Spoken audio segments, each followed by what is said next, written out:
Welcome to all. നമ്മൾ പുതിയൊരു chapter start ചെയ്യുകയാണ്. Surface chemistry section 1 adsorption. ഈ ടോപ്പിക്കിലെ ഒന്നാമത്തെ ക്ലാസ്സാണ്. ക്വസ്റ്റ്യൻ നോക്കാം. What is surface chemistry? എന്താണ് surface chemistry? Branch of science that deals with phenomena that occur at surfaces or interfaces.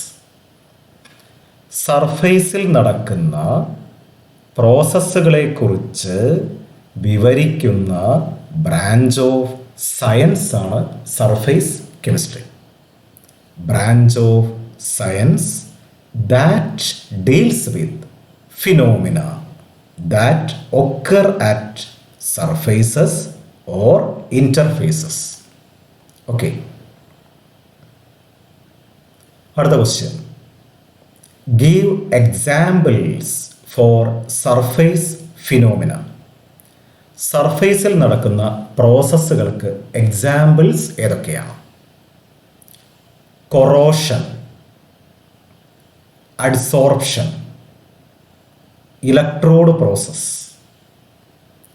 Heterogeneous catalysis, dissolution and crystallisation occur at interfaces. Corrosion എന്ന് പറഞ്ഞാൽ മെറ്റലിൻ്റെ ഉപരിതലം ദ്രവിക്കാറുണ്ട്. ഉദാഹരണത്തിന് ഇരുമ്പ് തുരുമ്പിക്കുന്നു. ഇതാണ് കൊറോഷൻ. ഇലക്ട്രോ കെമിസ്ട്രിയിൽ ഈ ഭാഗം നമ്മൾ പഠിക്കും. അഡ്സോർപ്ഷൻ ഈ ചാപ്റ്ററിൽ തന്നെ പഠിക്കാനുള്ളതാണ്. ഹെട്രോജീനിയസ് കറ്റാലിസിസ് ഈ ചാപ്റ്ററിൽ പഠിക്കും. അപ്പോൾ corrosion, adsorption, electrode process, heterogeneous catalysis, dissolution, crystallisation ഇതൊക്കെ സർഫേസ് ഫിനോമിനൻ ആണ്. ഇതാണ് സർഫേസിൽ നടക്കുന്ന പ്രോസസ്സുകൾക്ക് എക്സാമ്പിൾസ്. അടുത്ത question. For surface studies high vacuum is required. Why? സർഫേസിനെ കുറിച്ച് പഠിക്കണമെങ്കിൽ ഹൈ വാക്വം വേണം. അതായത് വായു നീക്കം ചെയ്യണം, എന്നിട്ട് വാക്വം സൃഷ്ടിക്കണം. എന്തിനു വേണ്ടിയിട്ടാണ് ഇത്? ഉത്തരം നോക്കാം. Because under very high vacuum ultra clean surface is possible for metals. High വാക്വത്തിൽ ക്ലീൻ സർഫേസ് കിട്ടും. ക്ലീൻ സർഫേസ് കിട്ടിയാൽ മാത്രമേ സർഫേസ് സ്റ്റഡീസ് കൃത്യമായ രീതിയിൽ നടത്താൻ പറ്റൂ. ഓക്കെ, അടുത്ത ചോദ്യം. Define adsorption. എന്താണ് അഡ്സോർപ്ഷൻ? AD. ഒരു സോളിഡിൻ്റെയോ ലിക്വിഡിൻ്റെയോ ഉപരിതലത്തിൽ സർഫേസിൽ മറ്റു പദാർത്ഥങ്ങൾ അടിഞ്ഞുകൂടുന്നതിനെ, അക്യുമുലേറ്റ് ചെയ്യുന്നതിനെ വിളിക്കുന്ന പേരാണ് അഡ്സോർപ്ഷൻ. ഒരു സോളിഡിൻ്റെയോ ലിക്വിഡിൻ്റെയോ ഉപരിതലത്തിൽ, സർഫേസിൽ, ഉള്ളിലേക്കില്ല, ബൾക്കിലേക്കില്ല, മറ്റ് പദാർത്ഥങ്ങൾ അടിഞ്ഞുകൂടുന്നതിനെയാണ് അഡ്സോർപ്ഷൻ എന്ന് വിളിക്കുന്നത്. ഇനി ഡെഫിനിഷൻ നോക്കാം. ഡെഫിനിഷൻ അതുപോലെ പഠിക്കുന്നു.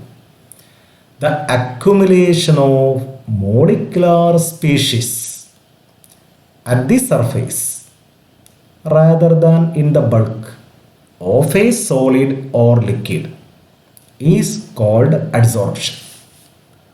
Accumulation of molecular species. Molecular species അടിഞ്ഞുകൂടുകയാണ്. എവിടെ? at the surface rather than in the bulk of a solid or liquid is called adsorption. അപ്പോൾ സർഫേസിൽ നടക്കുന്ന ഒരു പ്രോസസ്സാണ് അഡ്സോർപ്ഷൻ. ബൾക്കിലേക്ക് അക്യുമുലേഷൻ നടക്കുന്നില്ല, സർഫേസിൽ മാത്രമേ നടക്കുന്നുള്ളൂ. ഓക്കെ, അടുത്ത question, differentiate adsorbent and adsorbate. എന്താണ് അഡ്സോർബേറ്റ്, എന്താണ് അഡ്സോർബൻറ്റ്? ഒരു എക്സാമ്പിൾ പറഞ്ഞാൽ പെട്ടെന്ന് മനസ്സിലാവും. സിലിക്ക ജെൽ വാട്ടർ വേപ്പറിനെ അഡ്സോർബ് ചെയ്യും. സിലിക്ക ജെല്ലാണ് അഡ്സോർപ്ഷൻ നടത്തുന്നത്. അഡ്സോർപ്ഷൻ നടത്തുന്ന പദാർത്ഥത്തിനെ അഡ്സോർബൻറ്റ് എന്ന് വിളിക്കും. വാട്ടർ വേപ്പറാണ് അഡ്സോർബ് ചെയ്യപ്പെടുന്നത്, അതിനെയാണ് അഡ്സോർബേറ്റ് എന്ന് വിളിക്കുന്നത്. ഇനി ഡെഫിനേഷൻ നോക്കാം. The substance that accumulates at the surface is called adsorbate. അപ്പോൾ സർഫേസിൽ അക്യുമുലേറ്റ് ചെയ്യുന്ന പദാർത്ഥമാണ് adsorbate. The material on the surface of which adsorption takes place is called adsorbent. ഏതിൻ്റെ സർഫേസിലാണോ അഡ്സോർപ്ഷൻ നടക്കുന്നത് അതിനെയാണ് അഡ്സോർബൻറ്റ് എന്ന് വിളിക്കുന്നത്. ക്ലിയർ ആയല്ലോ? Example, silica gel can adsorb water vapour. Silica gel is adsorbent, water vapour is adsorbate. Okay. അടുത്ത question, finely divided solids എന്ന് പറഞ്ഞാൽ നന്നായി പൊടിച്ച സോളിഡുകൾ. Act as good adsorbents. നല്ല അഡ്സോർബൻസ് ആണ്. കാരണം എന്ത്? നന്നായി പൊടിച്ച സോളിഡുകൾ നല്ല അഡ്സോർബൻസ് ആണ്. കാരണം എന്ത്? കാരണം എന്താണ്? Because they have large surface area. പൊടിക്കുമ്പോൾ സർഫേസ് ഏരിയ കൂടും, അതുകൊണ്ടാണ് അവർ നല്ല അഡ്സോർബൻസ് ആയിട്ട് മാറിയത്. അഡ്സോർബൻസിന് കുറച്ച് എക്സാമ്പിൾസ് ബ്രാക്കറ്റിൽ തന്നിട്ടുണ്ട്. എൻ്റെ പേര് നോക്കൂ. ചാർക്കോൾ എന്ന് പറഞ്ഞാൽ കരി. കൊക്കനട്ട് ചാർക്കോൾ ഉണ്ട്. ചിരട്ട കത്തിച്ച് കരിയെടുത്ത് പൊടിക്കുക, ചിരട്ടക്കരി. ആനിമൽ ചാർക്കോൾ ഉണ്ട്. മൃഗങ്ങളുടെ എല്ല് കത്തിച്ച് കരിയാക്കി പൊടിക്കുക, animal charcoal. Silica gel, alumina gel, clay കളിമണ്ണ്. Colloids, metals in finely divided state, നന്നായി പൊടിച്ച മെറ്റലുകൾ. ഇതൊക്കെ നല്ല അഡ്സോർബൻസ് ആണ്. ഓക്കെ. അടുത്ത ക്വസ്റ്റ്യൻ, ഇഫ് എ ഗ്യാസ്, ഏതെങ്കിലും ഒരു ഗ്യാസ്, ഓക്സിജൻ ആവാം, ഹൈഡ്രജനോ, carbon monoxide, chlorine, ammonia or SO2 sulphur dioxide, is taken in a closed vessel containing powdered charcoal. The pressure of the gas in the vessel is found to be decreased. Why? അപ്പോൾ ചോദ്യം എന്താണ്? ഒരു closed വെസലാണ്, അതിൻ്റെ ഉള്ളിൽ പൊടിച്ച ചാർക്കോളുണ്ട്, powdered ചാർക്കോളുണ്ട്. അതിലൊരു gas നമ്മൾ എടുക്കുകയാണ്, ഏതെങ്കിലും ഒരു ഗ്യാസ് എടുക്കുകയാണ്. ആ ഗ്യാസിൻ്റെ പ്രഷർ നമ്മൾ നോട്ട് ചെയ്യും. അല്പസമയം കഴിഞ്ഞ് വീണ്ടും പ്രഷർ നോട്ട് ചെയ്താൽ പ്രഷർ കുറയുന്നതായിട്ട് കാണുന്നു. എന്താണ് കാരണം? അപ്പോൾ ചാർക്കോൾ ഉള്ള ഒരു വെസലിൽ ഒരു ഗ്യാസ് എടുത്താൽ അതിൻ്റെ പ്രഷർ കുറയുന്നതായിട്ട് ശ്രദ്ധയിൽപ്പെടുന്നു. എന്താണ് ഇതിൻ്റെ കാരണം? ഉത്തരം നോക്കൂ. This is due to the adsorption of the gas on charcoal. Charcoal ഗ്യാസിനെ അഡ്സോർബ് ചെയ്യുന്നു, അതുകൊണ്ടാണ് ഗ്യാസിൻ്റെ പ്രഷർ കുറയുന്നത്. ഓക്കെ. അടുത്ത ക്വസ്റ്റ്യൻ നോക്കാം. To a solution of an organic dye. Organic dye എന്ന് പറഞ്ഞാൽ ഇൻഡിക്കേറ്ററായിട്ട് ഉപയോഗിക്കും ലാബുകളിൽ. വസ്ത്രങ്ങൾക്കും ഭക്ഷണ പദാർത്ഥങ്ങൾക്കൊക്കെ നിറം കൊടുക്കാൻ ഉപയോഗിക്കുന്ന പദാർത്ഥങ്ങളാണ് ഡൈസ്. അപ്പോൾ ഒരു ഓർഗാനിക് ഡൈ, ഉദാഹരണത്തിന് മെത്തിലീൻ ബ്ലൂ, ഇതിൻ്റെ ഒരു സൊല്യൂഷനാണ്. ഇതിലേക്ക് നമ്മൾ എന്ത് ചേർക്കുന്നു? Animal charcoal is added and shaken well.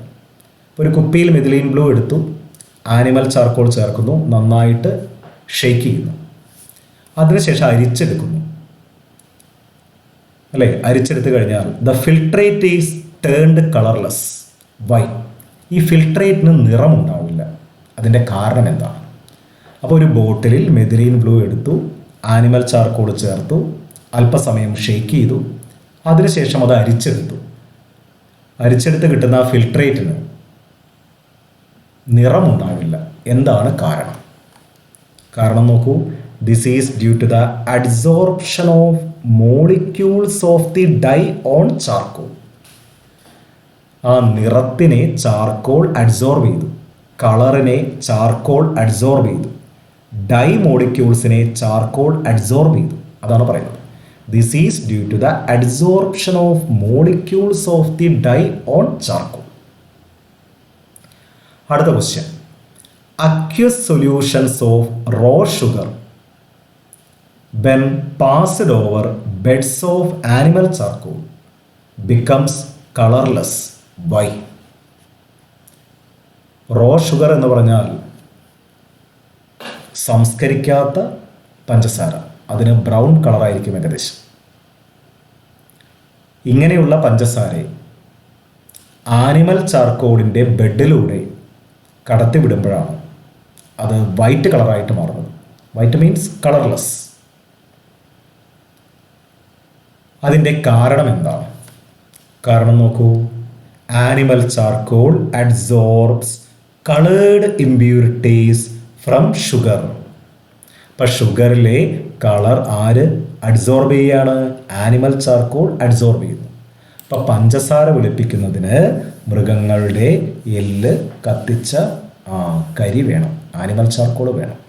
Okay, അപ്പോൾ പഞ്ചസാര വെളുപ്പിക്കാൻ നമ്മൾ ഉപയോഗിക്കുന്നത് ആനിമൽ ചാർക്കോളാണ്. പഞ്ചസാരയിലെ കളറിനെ ആനിമൽ ചാർക്കോൾ അഡ്സോർബ് ചെയ്യും. അടുത്ത ക്വസ്റ്റ്യൻ, വാട്ട് ഈസ് ഡിസോർപ്ഷൻ? അഡ്സോർപ്ഷൻ്റെ വിപരീതമാണ് desorption, opposite of adsorption. The process of removing an adsorbate from the surface of an adsorbent is known as desorption. അപ്പോൾ അഡ്സോർബൻറ്റിൻ്റെ മേലെ നിന്നും അഡ്സോർബേറ്റിനെ റിമൂവ് ചെയ്യുന്നതാണ് ഡിസോർപ്ഷൻ എന്ന് പറയുന്നത്. അടുത്ത ക്വസ്റ്റ്യൻ, വാട്ട് ഈസ് അബ്സോർപ്ഷൻ? എന്താണ് അബ്സോർപ്ഷൻ എന്ന് പറയുന്നത്? AB. അബ്സോർപ്ഷൻ എന്ന് പറഞ്ഞാൽ എന്താണ്? AB. Uniform distribution of a substance in a solid is known as absorption. ഒരു സോളിഡിൽ മറ്റൊരു പദാർത്ഥം യൂണിഫോമായിട്ട് ഡിസ്ട്രിബ്യൂട്ട് ചെയ്യും. ഇതിനെയാണ് അബ്സോർപ്ഷൻ എന്ന് പറയുന്നത്. ഒരു എക്സാമ്പിൾ പറഞ്ഞാൽ പെട്ടെന്ന് മനസ്സിലാവും. സ്പോഞ്ച് വെള്ളത്തിൽ മുക്കി, വെള്ളം സ്പോഞ്ചിൻ്റെ എല്ലാ ഭാഗത്തും ഒരുപോലെ ഡിസ്ട്രിബ്യൂട്ട് ചെയ്യും. സ്പോഞ്ച് വെള്ളത്തിൽ മുക്കിയാൽ വെള്ളം സ്പോഞ്ചിൻ്റെ എല്ലാ ഭാഗത്തും ഒരുപോലെ ഡിസ്ട്രിബ്യൂട്ട് ചെയ്യും. ഇത് അബ്സോർപ്ഷനാണ്. അപ്പോൾ water is uniformly distributed in sponge. അതാണ് uniform distribution of a substance in a solid is known as absorption. അടുത്ത question, give examples for absorption and adsorption. സ്പോഞ്ചിൻ്റെ കാര്യം നമ്മൾ പറഞ്ഞു. Sponge can absorb water. When sponge is dipped in water, the water molecules are uniformly distributed throughout the sponge. ഇത് അബ്സോർപ്ഷനാണ്. അടുത്ത example, calcium chloride can absorb water vapour. Calcium chloride ഈർപ്പത്തിനെ absorb ചെയ്യും. Silica gel എന്താണ് ചെയ്യുന്നത്? Silica gel adsorb ചെയ്യും. Silica gel can adsorb water vapour. Okay, കൂടുതൽ examples നമ്മൾ പിന്നെ കണ്ടു. അഡ്സോർപ്ഷൻ.